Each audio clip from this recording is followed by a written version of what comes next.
Hello everyone, and today we will discuss about nationalism of India because ये जो chapter है बहुत ही ज़्यादा इंपॉर्टेंट है अपने आप में। पेपर में क्वेश्चंस राइज होते हैं, ठीक है। एंड इन सब को लेके मुझे ऐसा लगा कि पहले इस चैप्टर को स्टार्ट किया जाए एंड अगेन जो इजी से चैप्टर्स हैं जो बहुत ही अच्छे तरीके से जल्दी हमें अंडरस्टैंडिंग हो जाएंगी समझने में हिस्ट्री के, उस चैप्टर को पहले स्टार्ट कर दिया जाए। एंड अगेन जो चैप्टर हैं जो अपने आप में थोड़े लेंदी हैं एंड थोड़े समझने में अंडरस्टैंडिंग की थोड़ी सी हमारे पास कमी रह जाती है, तो उसको अगेन इसके बाद हम क्या करेंगे, स्टार्ट करेंगे। ओके, सो आज के इस क्लास में हम देखते हैं कि नेशनलिज्म ऑफ इंडिया यानी कि भारत में जो राष्ट्रवाद है उसका एक्सपेंशन किस तरीके से होता है, ठीक है। यानी कि आप ये मान के चलिए कि जो नेशनलिज्म का जो वर्ड है यानी कि जो राष्ट्रवाद चीज़ है, ये कोई सडनली चीज़ नहीं है कि एक बार में ही हमारे देश में राष्ट्रवाद की भावनाएं फैल गई, हम सभी नेशनलिज्म्स को लेकर अपने राष्ट्र के लिए बहुत ही समर्पित हो गए। ये ऐसी कुछ भी बात नहीं है। ये जितना भी कुछ हो रहा था इसके लिए काफ़ी लंबा समय लगा, काफ़ी लंबा टाइम लगा, तब जाके अंदर कहीं ना कहीं हमारे अंदर नेशनलिज्म्स की भावना दिखी एंड जगी, ठीक है। तो कह सकते हैं कि जो नेशनलिज्म्स की भावना है वो कोई सडन चेंज नहीं था कि अचानक नहीं आई। उसके पीछे जो डेवलपमेंट या उसकी हिस्ट्री को देखें तो इसकी हिस्ट्री बहुत ही पुरानी है। तो इसी तरीके से जब हम इंडिया में नेशनलिज्म्स की बात करते हैं, भारत में राष्ट्रवाद की बात करते हैं, तो इसकी भी जो जड़ है ना वो कोई नई जड़ नहीं है, ठीक है। इसका जो रूट है वो काफ़ी पुराना है, बहुत ही एंशिएंट टाइम से इसका जुड़ा हुआ रूट है। तो इन्हीं सब को हम इस चैप्टर में पढ़ने की कोशिश करेंगे और समझने की कोशिश करेंगे। ओके, तो ज़्यादा ना देर करते हुए हम गो थ्रू होते हैं अपने टॉपिक पे। तो फर्स्ट ऑफ ऑल कि जब एज ए इंट्रोडक्शन, एज एक परिचय के तौर पे हम राष्ट्रवाद को पढ़ रहे हैं, तो सबसे पहले हमें यह जानना जरूरी है कि राष्ट्रवाद क्या है, ठीक है। स्टूडेंट्स, जो मेन चीज़ है यही समझना है कि नेशनलिज्म क्या है। तो जब हम राष्ट्रवाद की बात करते हैं, देखो जब हम नेशनलिज्म की बात करते हैं तो सीधा सा मतलब ये होता है कि अपने राष्ट्र के प्रति प्रेम या अपने राष्ट्र के प्रति समर्पण या अपने राष्ट्र के प्रति आपकी जितनी भी नीति है सब कुछ सब आपके अपने राष्ट्र के प्रति होनी चाहिए, चाहे आपका प्रेम हो या आपका लगन हो या फिर जितनी भी कुछ होनी चाहिए सब हमारे राष्ट्र के प्रति जब होती है तो उस चीज़ को, उस टर्म को हम नेशनलिज्म यानी कि राष्ट्रवाद के नाम से जानते हैं, ठीक है। इसके साथ राष्ट्रवाद को प्रभावित करने वाले में जो मुख्य कारक हैं उनमें क्या है, जैसे नए प्रतीक, राष्ट्र गीत, ठीक है, राष्ट्रगीत जो हो गए, ठीक है, एक जैसा लैंड हो गया, एक जैसी पॉलिटिकल आइडियोलॉजी हो गई, एक जैसी इकोनॉमिक एक्टिविटी हो गई, ठीक है, एक जैसी हमारी सोसाइटी हो गई। तो ये सब इन्फ्लुएंस करते हैं किसको, नेशनलिज्म को। ओके, तो ये इन्फ्लुएंस करते हैं नेशनलिज्म को। तो सबसे पहले इस चैप्टर में हमें यही समझना बहुत ही ज़्यादा जरूरी है कि नेशनलिज्म जो है वो होता क्या है। तो नेशनलिज्म सीधा सा मतलब ये होता है कि हमारा अपने राष्ट्र के प्रति प्रेम, हमारा अपने राष्ट्र के प्रति समर्पण, हमारा अपने राष्ट्र के प्रति लगाव जैसी जो विचार होते हैं, थॉट्स होते हैं, इसी चीज़ को हम नेशनलिज्म के नाम से यानी कि राष्ट्रवाद के नाम से जानते हैं, ठीक है। इसके साथ राष्ट्रवाद को क्या क्या चीज़ें इफेक्ट करती हैं, तो इफेक्ट करती हैं जो राष्ट्र चिन्ह होते हैं, ये इफेक्ट करती हैं। राष्ट्रगीत आपने सुना होगा, ये इफेक्ट करती हैं। राष्ट्रगान हो गई, ये इफेक्ट करती हैं। एक पूरा का पूरा लैंडमार्क, इंडिया में रहने वाले जितने भी लोग हैं उनके अंदर यही विचार है कि एज अ इंडिया वो एक पीपल हैं, ठीक है। तो इसे ये भी इन्फ्लुएंस करता है, किसको इन्फ्लुएंस करता है, तो नेशनलिज्म को। एक जैसी राजनीतिक विचारधारा, एक जैसी पॉलिटिकल आइडियोलॉजी जो ये अफेक्ट करती है किसको, नेशनलिज्म को। तो यू नो कि कुछ क्लियर हो रहा होगा आपको कि जो नेशनलिज्म जो वर्ड है, नेशनलिज्म जो टर्म है, it's a very simple term. क्या डिफाइन करने की कोशिश कर रहा है कि अपने राष्ट्र के प्रति प्रेम, अपने राष्ट्र के प्रति आपके समर्पण, ठीक है, जो ये विचार हैं इसी को हम नेशनलिज्म के नाम से, राष्ट्रवाद के नाम से जानते हैं, ठीक है। सो उम्मीद करता हूँ कि आपको नेशनलिज्म के वर्ड समझ में आ गए होंगे। ये पिक्चर बिल्कुल ही आइडेंटिफाई कर रहा है कि nationalism, cultural, nationalism, culture, spectrum, ethnic, फिर again cultural and moderate, tradition, nation, like this जो फॉर्म्स आप देख रहे हैं is a part of nationalism. इसी को हम राष्ट्रवाद के नाम से कहते हैं कि जब हमारा कल्चर एक होता है, जब हमारा नेशन एक होता है, जब हमारी इकोनॉमी एक जैसी होती है, मतलब एक काम करने का, या हमारे राष्ट्र के प्रति क्या क्या लगन है, या हमारा जो राष्ट्र चिन्ह हो गया, राष्ट्रगीत हो गया, that is part of nationalism से। ओके, तो इन्हीं चीज़ को हम राष्ट्रवाद के नाम से जानते हैं। तो अब अगर हम जो मेन चीज़ पे आते हैं, जो समझना बहुत ही ज़्यादा ज़रूरी है कि भारत में भी राष्ट्रवाद की भावना तभी जगी जब भारत उपनिवेश का गुलाम था। ठीक है। उससे पहले हमारे अंदर नेशनलिज्म की भावना उतनी अच्छी या उतने बेहतर तरीके से नहीं थी, लेकिन हमारे अंदर वो भावनाएं तब जगी जब हम किसके गुलाम थे? अंग्रेजों के गुलाम थे, उपनिवेशों के गुलाम थे। तो आपको पता है कि पुर्तगाल हो गया, अंग्रेज हो गए, डच हो गए, फ्रांसिस हो गए, इन सभी ने हमें अपना कॉलोनियल बनाया और उन्हीं सब के दौरान, उन्हीं सब टाइमों में हमारे अंदर जो है नेशनलिज्म की जो भावनाएं थी उसका विकास होना शुरू हो गया। ठीक है। इसके साथ महात्मा गांधी के साथ कांग्रेस ने बहुत बड़ा जनसमूह इकट्ठा किया और उसने राष्ट्रवाद की भावना को जागृत किया। यह राष्ट्रवाद की भावना न सिर्फ नगरीय लोगों में बल्कि ग्रामीण क्षेत्रों, जनजातीय क्षेत्रों, सभी लोगों में हमें देखने को मिला। यानी कि ओवरऑल बात ये करें कि जो नेशनलिज्म की जो भावना है वो सभी जगह पे देखने को मिली। ठीक है। वो कब देखने को मिली? जब हम उपनिवेश के गुलाम थे, अंग्रेजों या पुर्तगाल, अंग्रेज, डच, फ्रांस, सभी के जब हम गुलाम थे तब हमारे अंदर ये भावनाएं जगी और इन भावनाओं को एक जगह करने में, एक जगह इकट्ठा करने में महात्मा गांधी के साथ जो इंडियन नेशनल कांग्रेस थे उस टाइम में, इन्होंने अपना बहुत बड़ा कंट्रीब्यूट किया कि लोगों ने लोगों के समूह को बहुत बड़े लेवल पे इकट्ठा किया और नेशनलिज्म की जो भावनाएं हैं उसको जागृत करने में, उसके विकास करने में अपनी महत्वपूर्ण क्या निभाई? भूमिका निभाई। ठीक है। सो यहाँ तक आपको बात समझ में आ रहा है? अगर नहीं आ रहा है समझ में तो now and go through and video को पीछे करो एंड अगेन फिर से देखना स्टार्ट करो, बिकॉज अगर थोड़ा सा ये पॉइंट स्किप हो गया सो आई लिटरली कि आपके आगे की बातें समझ में नहीं आएंगी, बिकॉज ऑल ओवर चीज़ें क्या हैं? रिलेटेड हैं एक दूसरे से। Okay students, so please better way में समझते हुए चले। एंड आज के क्लास में हम पूरा नेशनलिज्म को ख़त्म नहीं करेंगे बिकॉज कोई ये इन शॉर्ट नहीं है। ठीक है। एंड अगेन जो सेकंड पार्ट होगा मे बी उसमें हमारा नेशनलिज्म का जो चैप्टर है वो ख़त्म हो जाए। ठीक है। तो चलते हैं नेक्स्ट स्लाइड पे। तो नेक्स्ट स्लाइड ये है कि पहला विश्व युद्ध, खिलाफत और असहयोग आंदोलन। यानी कि आपको पता है कि जो सबसे पहला जो फर्स्ट वर्ल्ड वॉर हुआ था 1914 से 1918 में हुआ था, तो कहीं ना कहीं हम ये जड़ देख सकते हैं कि इंडिया में जो नेशनलिज्म की भावनाएं हैं उसका रूट कहीं ना कहीं हम कह सकते हैं कि जब फर्स्ट वर्ल्ड वॉर हुआ था तभी से उसके रूट हमें, उसके जड़ हमें देखने को मिल रहे थे। जैसे कि जब पहला विश्व युद्ध शुरू हुआ तो पूरे विश्व में कई प्रकार की समस्या उत्पन्न हो गई। क्यों भाई? दो देशों में, दो अलग अलग ग्रुपों में फाइट हो रहा है। जब फाइट बड़े लेवल पे हो रहा है तो आपको पता है कि जब किसी भी देश में युद्ध होती है, युद्ध की कंडीशंस बनते हैं तो इफेक्ट दोनों देशों को होता है। जो देश जीत रहा है उसको भी होता है, जो देश हार रहा है उसको भी होता है। तो उस टाइम में, जिस टाइम में फर्स्ट वर्ल्ड वॉर हो रहा था, उस फर्स्ट वर्ल्ड वॉर के टाइम में लगभग कई तरीके की समस्याएं जो थी वो सामने आ रही थी। जैसे कि लोगों के सामने में आर्थिक समस्या आ रही थी। जो सीमा शुल्क हैं यानी कि जो बॉर्डर वाले इलाके हैं या फिर जहाँ पर टोल टैक्स हो जाते हैं वो सब जो है बढ़ा दिया गया था। सभी चीज़ों की कीमतें तेज़ से बढ़ने लगी थी। गाँव में सिपाहियों को जो है ना गलत तरीके से भर्ती किया जाने लगा। ठीक है। गांव में जितने भी सिपाही होते थे उन सभी का जो है गलत तरीके से क्या किया जाने लगा? भर्ती किया जाने लगा। बड़ी मात्रा में महामारियां फैलने लगी, एपिडेमिक जैसी चीज़ें फैलने लगी। लोगों ने यह उम्मीद जताई कि युद्ध खत्म होते ही उनकी मुसीबतें क्या हो जाएंगी? ख़त्म हो जाएंगी। तभी एक नेता सामने आता है, उसने नया तरीका जो है लगभग पेश किया। यानी कि ओवरऑल मैं ये बात कहना चाहता हूँ कि जब फर्स्ट वर्ल्ड वॉर हो रहा था 1914 टू 1918 के टाइम में, ठीक है, 1918 के टाइम में जब फर्स्ट वर्ल्ड हो रहा था तो उस टाइम में पूरे विश्व में लगभग कई तरह की समस्या आई। जैसे इकोनॉमिक प्रॉब्लम्स आया, सोसाइटी में चेंज देखने को मिला, सीमा शुल्क यानी कि टोल वाले इलाके में सीमा शुल्क बढ़ा दिया गया, सभी चीज़ों की कीमतें तेज़ी से बढ़ने लगी। गांव में जो सिपाही होते थे उन्हें गलत तरीके से भर्ती किया जाने लगा। बड़े लेवल पर महामारी जैसी फैलने लगी। तो लोगों ने यह उम्मीद जताई थी कि जैसे ये युद्ध खत्म होगा उनकी मुसीबतें खत्म हो जाएंगी, लेकिन ऐसा बिल्कुल भी नहीं हुआ।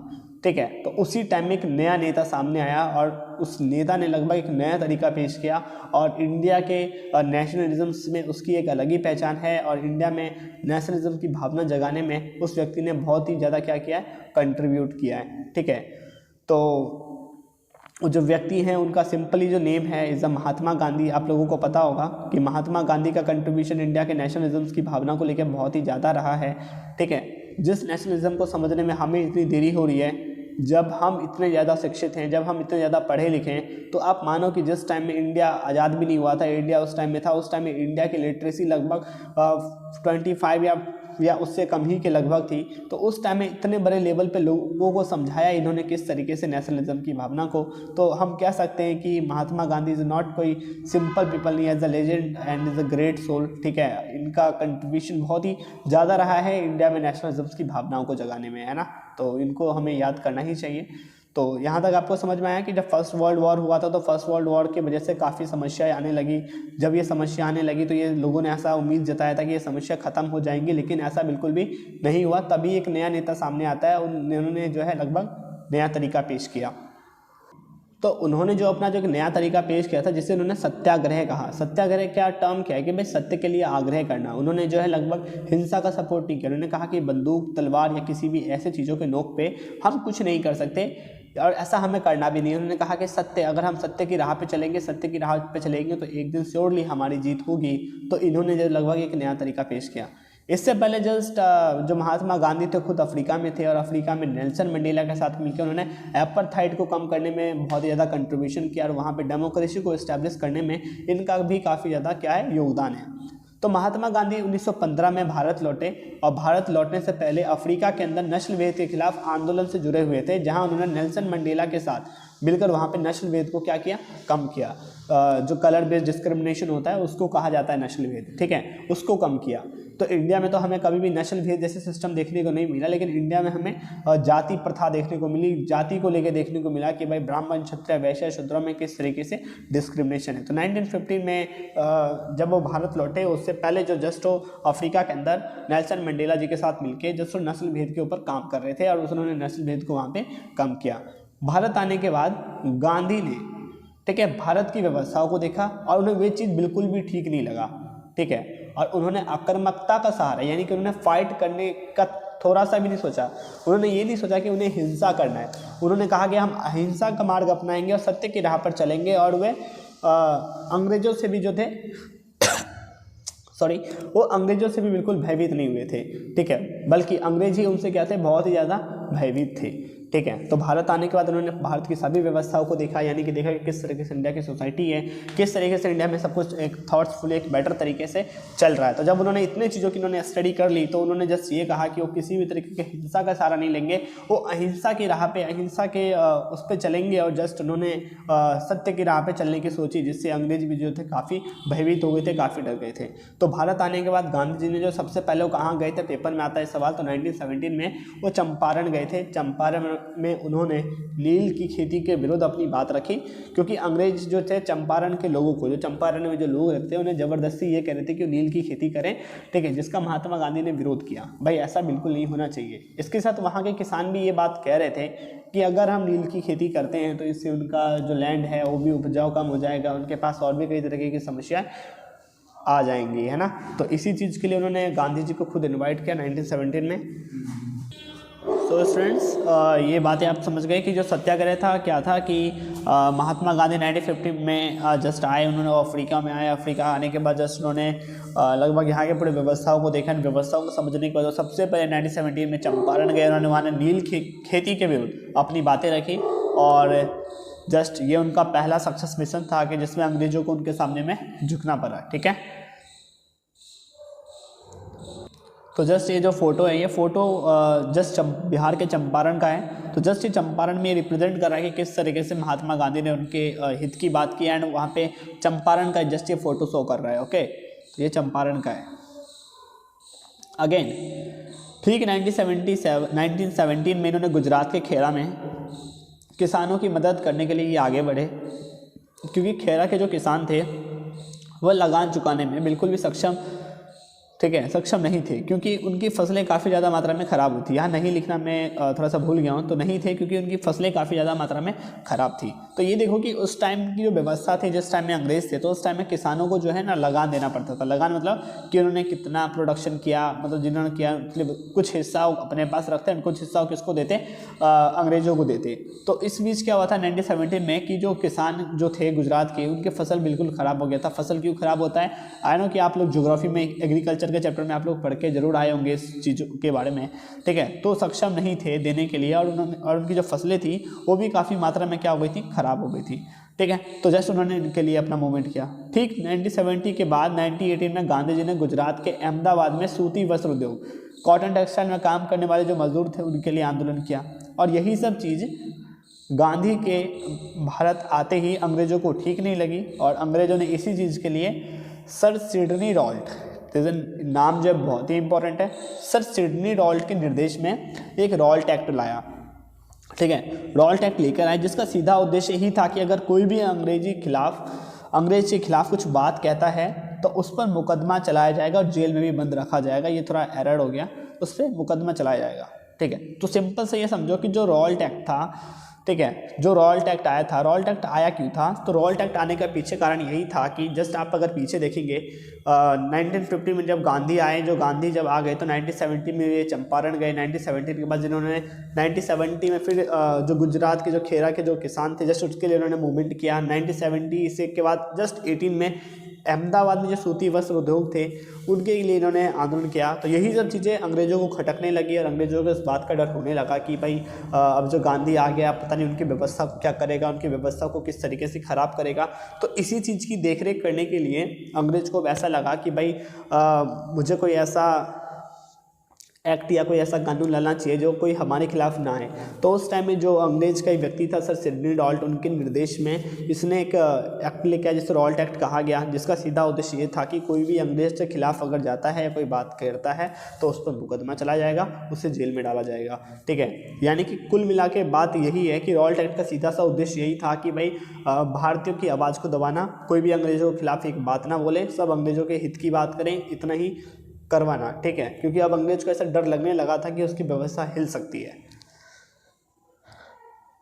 तो देख लेते हैं हम एक रॉल्ट एक्ट के बारे में एंड आप लोग इसके नोट करते हुए चलें, बिकॉज नोट करना बहुत ज़्यादा इंपॉर्टेंट है। तो अंग्रेजों के इस रॉल्ट एक्ट का भारत में काफ़ी बड़े मात्रा पर विरोध होना शुरू हो गया, जिसके लिए गांधी जी ने 1919 में एक राष्ट्रव्यापी सत्याग्रह आंदोलन चलाने का फैसला किया। जी स्टूडेंट, 1919 में गांधी जी को लगा कि भाई ये तो भाई रॉल्ट एक्ट लाके तो हम पे अंकुश लगाने की कोशिश कर रहा है, हम पे प्रतिबंध लगाने की कोशिश कर रहा है। तो जस्ट उन्होंने कहा कि 1919 में पूरे भारत में राष्ट्रव्यापी सत्याग्रह चलाना चाहता हूँ, जिससे भारत के लोगों ने खूब बढ़ चढ़कर हिस्सा लिया और ये लगभग राष्ट्रव्यापी सत्याग्रह पूरे भारत में फैल गया।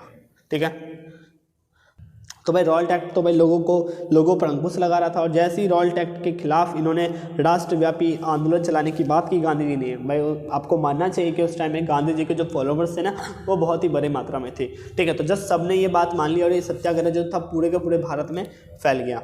ठीक है, अगेन रेलवे में काम करने वाले लोग हड़ताल पर चले गए, दुकानें बंद हो गई, रेलवे जैसी सुविधाएँ बंद हो गई, इस प्रकार की घटनाएँ काफ़ी बड़े मात्रा में देखने को मिली।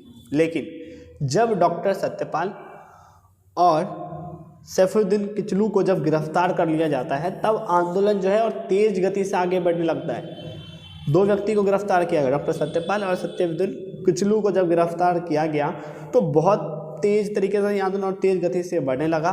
ठीक है, और फिर गांधी जी को दिल्ली में प्रवेश पर पाबंदी लगा दी गई। अंग्रेजों के द्वारा शांतिपूर्ण जो जुलूस निकाले जाते थे उसके ऊपर गोलियां चलाई दी गई, जिससे बड़े मात्रा में आंदोलन लोग करने लगे। इनको रोकने के लिए, ठीक है, महात्मा गांधी के इसी राष्ट्रव्यापी आंदोलन को रोकने के लिए अंग्रेजों ने मार्शल लॉ लगाया, जिसकी कमान जनरल डायल ने संभाली। ठीक है, तो रॉल्ट एक्ट का मतलब समझ में आया कि भाई रॉल्ट एक्ट की वजह से पूरे भारत में 1919 में राष्ट्रव्यापी आंदोलन चलाने का फैसला किया गया और यह आंदोलन लगभग इस तरीके से चलाए जाने की बात थी कि पूरे भारत में फैले। तो जब डॉक्टर सत्यपाल और किचलू को जब गिरफ्तार कर लिया जाता है तब आंदोलन और तेज गति से फैलने लगता है और गांधी जी को भी कहा जाता है कि आप दिल्ली के अंदर आएंगे नहीं, और लोग जो है शांतिपूर्ण जो जुलूस निकालेंगे उस पर अंग्रेजों ने गोलियाँ चलाई। बाद में अंग्रेज को ऐसा लगा कि भाई इनको तो कंट्रोल जब ही किया जा सकता है जब हम इसमें कुछ एकदम लीगल रेस्ट्रिक्शन लें। तो जस्ट उन्होंने मार्शल लॉ लगा दिया इसके ऊपर, और मार्शल लॉ लगाने के जस्ट बाद, ठीक है, मार्शल लॉ लगाने के जस्ट बाद इसकी कमान उन्होंने किसके हाथ में दे दी? तो जनरल डायर के हाथ में दे दी।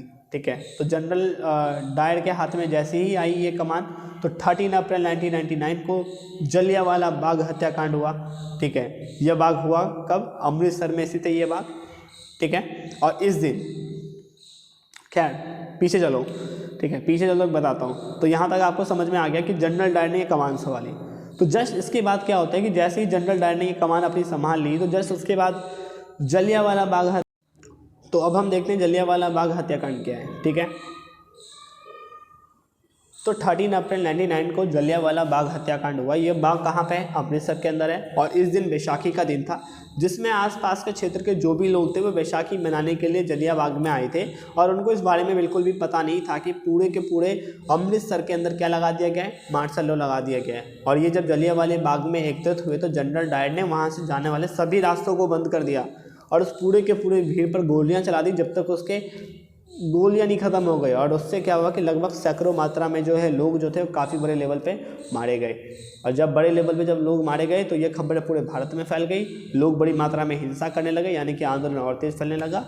अंग्रेजों में इसे रोकने की अंग्रेज़ों ने इस आंदोलन को रोकने के लिए लोगों को घुटने बल चलवाए, ठीक है। इसके साथ उनके जो नाक होते हैं, नाकों को ज़मीन पर रगड़वाया, जो स्पिरिट होता है, जो थूक होता है, उसको चटवाने की कोशिश की, ठीक है।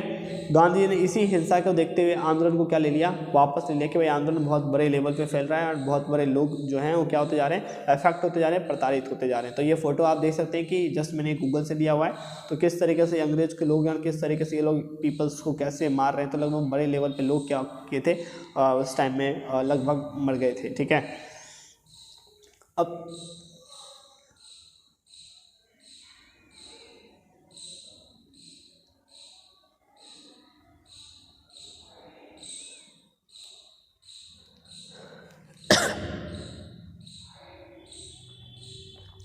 तो जस्ट इसके बाद कुछ नहीं हुआ कि जो जनरल डायर था, जनरल डायर के लिए एक हंटन कमीशन बनाया गया एंड हंटन कमीशन को ये निर्देश दिया गया था कि आप भाई इस चीज़ की जांच करो कि जलियांवाला बाग में लगभग कितने लोग अफेक्ट हुए हैं, क्या हुए हैं। लेकिन आपको पता है कि उस टाइम में अंग्रेज़ का ही रूल था, तो लगभग इसके ऊपर कोई भी ऐसी कानूनी कार्रवाई नहीं हुई। किसके ऊपर, तो जस्ट ये जो जनरल डायर था उसके ऊपर कोई भी ऐसी कानूनी कार्रवाई नहीं हुई, इसे जस्ट ब्रिटेन भेज दिया जाता है। तो लगभग इतनी ही सुनवाई होती है, यानी कि जिन सैकड़ों लोगों को उसने मारा था तो उसके लिए उसको कुछ भी लीगल इतना जो सज़ा होता है वो नहीं दिया गया इसको, ठीक है।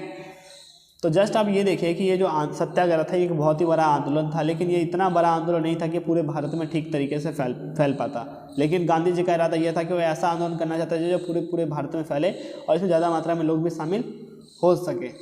तो इसके बाद महात्मा गांधी ने खिलाफत आंदोलन के समर्थन और स्वराज के लिए एक असहयोग आंदोलन शुरू करने का सोचा, जिसमें मोहम्मद अली, शौकत अली भाइयों के साथ इस पर चर्चा हुई और असहयोग आंदोलन करने की बात सामने आई। तो जस्ट अब गांधी जी के मन में ये थॉट्स आ गया था कि अब हमें असहयोग मूवमेंट करने चाहिए। तो अब गांधी ने सवाल आता है कि महात्मा गांधी ने असहयोग आंदोलन ही क्यों चुना, कुछ और भी चुनते।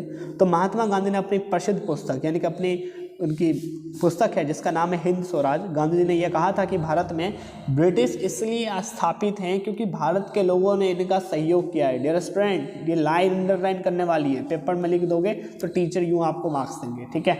तो गांधी जी ने यह कहा था अपनी प्रसिद्ध पुस्तक हिंद स्वराज में कि भारत में ब्रिटिश इसलिए स्थापित है क्योंकि भारत के लोगों ने इनका सहयोग किया है। अगर हम इनका सहयोग करना बंद कर दें तो अंग्रेज़ की जो शक्ति है वो बिल्कुल ख़त्म हो जाएगी और हमें स्वराज मिल जाएगा। इसलिए गांधी ने असहयोग मूवमेंट चलाया, जिसमें अलग अलग लहरें चल रही थी। लोगों ने विद्यालय जाना छोड़ दिया, लोगों ने अपनी पदवी लौटा दी, लोगों ने अपने कार्य का बहिष्कार कर दिया, लोगों ने विदेशी कपड़ों को पहनना बंद कर दिया, वकील अदालत कार्रवाई से बाहर निकलने लगे। तो उसी टाइम में जब देखोगे कि बच्चों ने विद्यालय जाना छोड़ दिया, स्कूल जाना छोड़ दिया, तो उन्हीं टाइमों में आप लोगों ने नाम सुना होगा बनारस हिंदू यूनिवर्सिटी, आप लोगों ने नाम सुना होगा अलीगढ़ मुस्लिम यूनिवर्सिटी। तो इसके लिए ये सब स्थापित किए गए थे। तो असहयोग मतलब क्या है कि अंग्रेज़ की जितनी भी चीज़ें हैं उनके साथ सहयोग ना रख के हम क्या करेंगे, असहयोग चीज़ें करेंगे, ओके। अब जो असहयोग आंदोलन था वो अलग अलग रूपों में फैला। असहयोग आंदोलन अलग अलग तरीके से अलग अलग लोगों में फैला। गांव में इसका विस्तार अलग तरीके से हुआ, शहरों में अलग हुआ, व्यवसाय के लोगों में अलग हुआ। यानी कि ओवरऑल ये कहा जाए कि सभी लोगों में इनका जो विस्तार है वो हमें अलग अलग देखने को मिला। गांव में अलग, शहरों में अलग, व्यवसायी लोगों में अलग अलग, ठीक है। तो बात कर लेते हैं कि शहरों में ये आंदोलन किस तरीके से फैलता है। तो शहरों में ये आंदोलन फैलता है कि विद्यार्थियों ने स्कूल जाना छोड़ दिया। विद्यार्थी ने कहा कि हम स्कूल नहीं जाएंगे, मास्टरों ने पढ़ाना बंद कर दिया, वकीलों ने मुकदमा लड़ना बंद कर दिया, चुनावों को क्या किया गया, बहिष्कार किया गया, विदेशी सामानों का बहिष्कार किया जाने लगा। कहा जाने लगा कि भाई विदेशी की कुछ भी चीज़ें हम लेंगे नहीं। विदेशी व्यापार पर पैसा लगाने से मना कर दिया लोगों ने। उन्होंने कहा कि भाई फॉरेन चीज़ें हम तो भाई 1 रुपये नहीं लगाएंगे इस पर। लेकिन यह आंदोलन शहरों में ज़्यादा दिन तक नहीं चला। सुनिए ध्यान से, यह आंदोलन शहरों में ज़्यादा दिन तक नहीं चला क्योंकि सभी चीज़ें बहुत ही महंगी थी जिनका उत्पादन भारत में होता था और जो लोग खरीदने में सक्षम नहीं थे।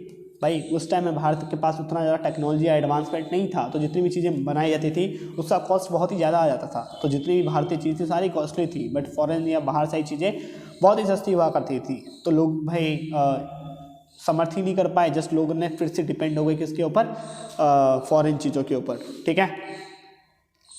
गांव में ये आंदोलन कैसे फैला, तो शहरों में से इस आंदोलन का विस्तार ग्रामीण क्षेत्रों में भी होना शुरू हुआ। अवध में, यानी कि अवध में सन्यासी बाबा रामचंद्र जो थे वह किसानों का नेतृत्व कर रहे थे और वह खुद फिजी नाम का जो देश है वहाँ गिरमिटिया मजदूर के तौर पर काम कर चुके थे और वह आंदोलन तालुकदार और जमींदारों के खिलाफ कर रहे थे। 1921 में जब ये आंदोलन फैला तो तालुकदार और व्यापारियों के मकानों पर हमले होने लगे। किसके लोग? जो व्यापारी होते थे, जमींदार होते थे, उनके मकानों पर हमले होने लगे। बाज़ारों में जो है उसे लूटपाट होने लगी। ठीक है, अनाजों के गोदामों पर कब्जा किया जाने लगा।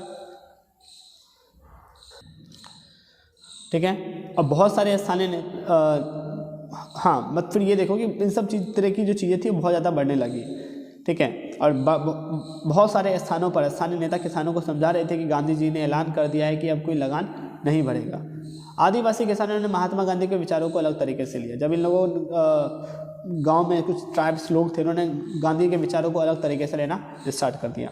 ठीक है, तो नाउ कि ये आंदोलन जो था वो अलग अलग रूप में देखने को मिला। शहरों में अलग तरीके से फैला कि विद्यार्थियों ने स्कूल जाना छोड़ दिया, मास्टरों ने पढ़ाना बंद कर दिया, वकीलों ने मुकदमा लड़ना बंद कर दिया, प्रांत चुनावों का बहिष्कार किया गया, विदेशी सामानों का बहिष्कार किया गया, विदेशी व्यापार पर पैसा लगाने से लोगों ने मना कर दिया। लेकिन ये आंदोलन शहरों में ज़्यादा दिन तक नहीं चला क्योंकि चीज़ें बहुत ही महंगी थी, तो लोग इतना अफोर्ड कर नहीं पाते, लोग घूम फिर के वहीं आ गए। गाँव में ये आंदोलन अलग तरीके से फैला क्योंकि आपको पता है कि उस टाइम में गाँव में जमींदारी सिस्टम हुआ करता था, गाँव में व्यापारी लोग रहा करते थे। तो उस टाइम में अवध में एक सन्यासी बाबा थे जिनका नाम रामचंद्र था, वो फिजी में काम करते थे। तो उन्होंने सभी किसानों का लीडर माना जाता है। तो जैसे इन्होंने क्या किया कि तालुकदार और व्यापारियों के मकानों पर हमले होने लगे, बाज़ारों को लूटा जाने लगा, गोदामों पर कब्जा किया जाने लगा। तो ऐसी चीज़ें गाँव में फैली। लेकिन आदिवासी क्षेत्रों में ये आंदोलन अलग तरीके से फैला। ठीक है, क्योंकि आदिवासी क्षेत्र के लोगों ने गांधी जी की बातों को ढंग से नहीं समझ पाए। ठीक है, क्योंकि उन्हें ऐसा लगा कि स्वराज यानी कि आज़ादी का सीधा सा मतलब ये है कि भाई हम एरिया से क्या निकल जाएं, बाहर निकल जाएं, ऐसा समथिंग कुछ ऐसा। ठीक है, या फिर उन्होंने ऐसा मानो कि उन्होंने चीज़ ठीक तरीके से अंडरस्टैंड किया ही नहीं।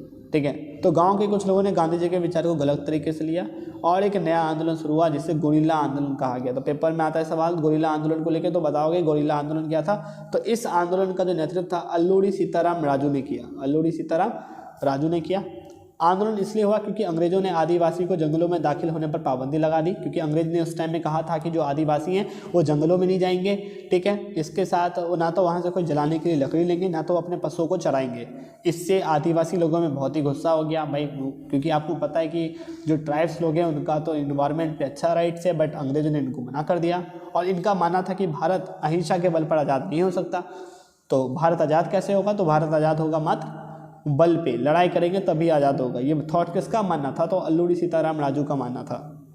तो ये लोग गोरिल्ला युद्ध चलाते रहे। इन्होंने ब्रिटिश अधिकारियों को भी मारने की काफ़ी कोशिशें की, लेकिन 1924 में राजू को फांसी दे दी गई। यानी कि जो इनका जो मेन लीडर था अल्लूरी सीताराम राजू, उसको 1924 में फांसी दे दी गई। और लगभग उसके बाद भी ये आंदोलन थोड़े थोड़े लेवल पर चला एंड धीरे धीरे ये आंदोलन बंद हो गया। जस्ट चलते हैं अब बागानों में स्वराज किस तरीके से फैला। तो बागानों में काम करने वाले मजदूरों की नज़र में स्वराज की जो भावना थी वो बहुत ही अलग थी। उनके नज़र में वही था कि चार दीवारी से बाहर निकल जाना, यानी कि जो चार दीवारी है उससे अगर हम बाहर निकल जाएंगे वही आज़ादी होगी। ठीक है, क्योंकि वह जैसे स्थानों पर काम करते थे उससे उन्हें बाहर नहीं जाने दिया जाता था। यानी कि लोग एक बड़े चार दीवारी में काम कर रहे हैं, उनसे उनको बाहर नहीं दिया जाने जाता था। ठीक है, यानी कि लोग यहाँ से बाहर नहीं जा सकते थे। तो जब गांधी ने ये कहा कि स्वराज की बात है, तो उनको ऐसा लगा कि दीवारी से बाहर निकलना ही स्वराज है। ठीक है, तो उन्होंने गलत तरीके से लिया। उन्होंने स्वराज का मतलब यही निकाला कि चार दीवारी से बाहर जाना और अपने गांव से जोड़ना ही स्वराज है, आज़ादी है। यानी कि दीवार तोड़ के फांग के अपने गांव पहुंच जाएंगे, यही क्या हो जाएगी? आज़ादी हो जाएगी। और ऐसा लग रहा था अब तो गांधी राज आने वाला है। ठीक है, सभी को ज़मीनें मिल जाएंगी, सभी अपने गाँव जाने का मौका मिलेगा और उन्हें बागान छोड़ दिया जाएगा। ठीक है, बागान से बाहर निकल जाएंगे, लोगों के अंदर ऐसा थॉट था। लेकिन लोग अपने गाँव तक नहीं पहुँच पाए, रास्ते में उन्हें पकड़ लिया गया और उनकी काफ़ी पिटाई हुई। ठीक है, और उनको फिर से कैद बना लिया गया। तो बागानों में स्वराज अलग तरीके से फैला, क्योंकि बागान में रहने वाले जो लोग थे चार दीवारी के अंदर रहते थे। उन्होंने गांधी जी की बातों को गलत तरीके से लिया। उन्हें ऐसा लगा कि स्वराज का जो मतलब है वो बागान की चार दीवारी से बाहर निकल जाना स्वराज है, ये उन्होंने स्वराज का मतलब समझा। लेकिन एक्चुअल में जो स्वराज है वो ये नहीं था। ठीक है, तो लगभग वो लोग दीवार फांग के भाग जाते हैं और रास्ते उनको पकड़ा जाता है, नाव फाइनली उनकी फिर पिटाई की जाती है, उनको फिर वहीं पर डाल दिया जाता है। ठीक है, तो इतनी बातें हैं जो आपको एक बेटर वे में समझनी है, और समझनी जो है क्या है, बहुत ही ज़्यादा ज़रूरी है। तो इस वीडियो में मुझे लगता है कि मैंने अगर आपको इतनी बातें बताई कि भारत में राष्ट्रवाद की भावनाएं, तो राष्ट्रवाद क्या है, राष्ट्रवाद फैलता कैसे है, राष्ट्रवाद का फैक्टर क्या क्या है, अगेन भारत में एक इंट्रो पढ़ा कि फर्स्ट वर्ल्ड वॉर का रिलेशन कैसे जुड़ा हुआ है नॉन कॉपरेशन पूरे के पूरे आंदोलन से। जस्ट हमने सत्याग्रह पे बात किया, जलियांवाला बाग पे बात किया, रॉल्ट एक्ट पे बात किया, एंड हम गो थ्रू हुए कि असहयोग आंदोलन था, गांधी ने असहयोग मूवमेंट को क्यों चुना। ठीक है, असहयोग मूवमेंट अलग अलग इसके फॉर्म्स कहाँ देखने को मिले, शहरों में कैसे, गांव में कैसे, आदिवासियों में कैसे, बगान में रहने वाले लोगों के अंदर ये मूवमेंट जो था किस तरीके से फैला। ठीक है, तो इस तरह के टॉपिक से बात हुई आपके साथ, एंड नेक्स्ट वीडियो होगा उसमें इससे आगे के टॉपिक्स पे बात करेंगे। सो होप सो आपको ये वीडियो समझ में आया होगा। एंड नंबर ऑफ स्टूडेंट के पास कंटेंट अवेलेबल नहीं हो पाते एंड किसी तरह की क्लासेस भी नहीं ले पाते। सो अगर आपको लगता है कि ऐसा कोई स्टूडेंट है तो वीडियो को जरूर शेयर करें, because is a very important. ठीक है, so best wishes and bye and take care. मिलते हैं अपने नेक्स्ट पार्ट में।